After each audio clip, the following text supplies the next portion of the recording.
Hello, online pipe community. Ethan, Parsimonious Piper here. It is Cobb Tuesday. Got my Cobb Tuesday cob. Smoking indoors, so I do not have a Cobb Tuesday hat on. My Cobb Tuesday cob is an emerald. A real one this time, not a second. And in it, I have got the last bit of a sample of F&K's Black Bayou Mist, courtesy of Gary, Olden and Away. Before I get to it, any of the rest of you look outside and find everything covered in a very fine neon yellow green dust? Here in central North Carolina, it is pollen season, and the pine trees in our backyard are just killing us. Everything is covered with yellow. Cars, patio furniture. If you sit outside more than a few minutes, your phone, your tablet, your laptop, everything. So for the next few weeks, I'm afraid most of my smoking is going to be indoors, because I don't want to turn into a neon yellow version of myself. Let's get this relit and talk about it a little.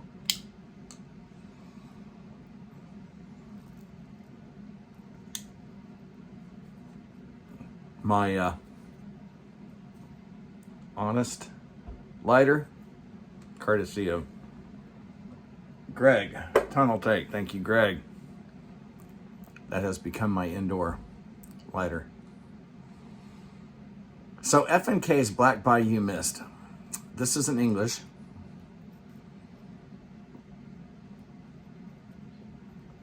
Based on the component count, I would say it's supposed to be a complex English. This has Latakia, Orientals, Kentucky, Perique, and Virginia. Now, I say supposed to be complex because, as many of you know, I do not have much sense of smell.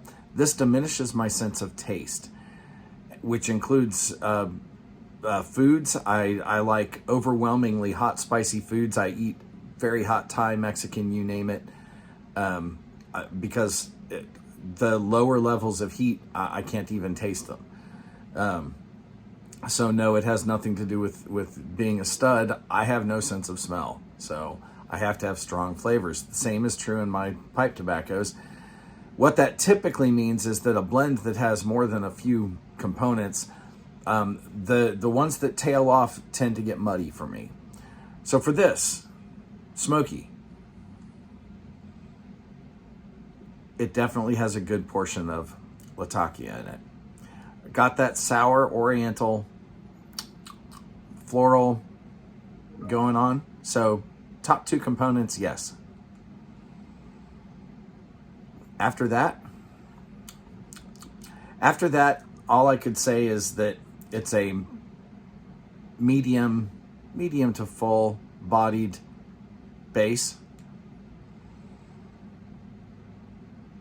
I do not particularly pick out Kentucky in this. Unlike the English blend that I make, that's very heavy, 50% Kentucky. I can't pick out the Kentucky. I can't pick out the Perique. I can't pick out the Virginia. That's not necessarily a bad thing. This is a good blend. It tastes good. If you like Latakia and Orientals, I think that's probably the two things you're going to identify first. If you have a better nose and palate than I do, you will probably get the other three components. But none of them stands out, at least not to me. It's just a good medium strength base that this is built on. So for me, this is out of my 5-star rating. This is going to be a 3. It is a good blend. If I could pick out more of the components, it would edge toward a 4. But the complexity is wasted on me. Keep in mind, one of my absolute favorite quote unquote English blends is Pirate Cake, which is like 75% Latakia and the rest is Burley.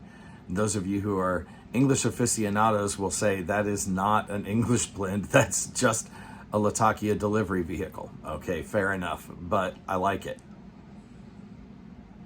But that's because I can smell it, so I can taste it. Here you have a good blend.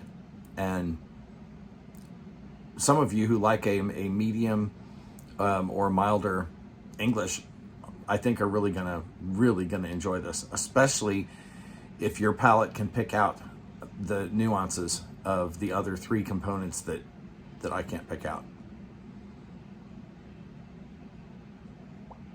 Definitely worth a try. It is available in bulk, so you don't have to break the bank buying tins or anything like that. Thank you very much, Gary, for giving me the opportunity to try this.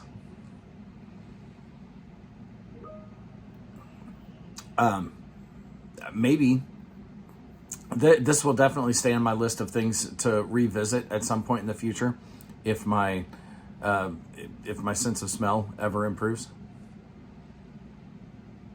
But thank you, Gary, for the opportunity to try this one.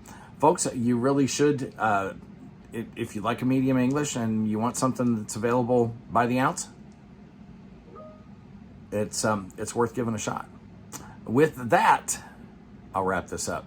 You guys like something you like, might be a medium English. This isn't bad. Enjoy the afternoon.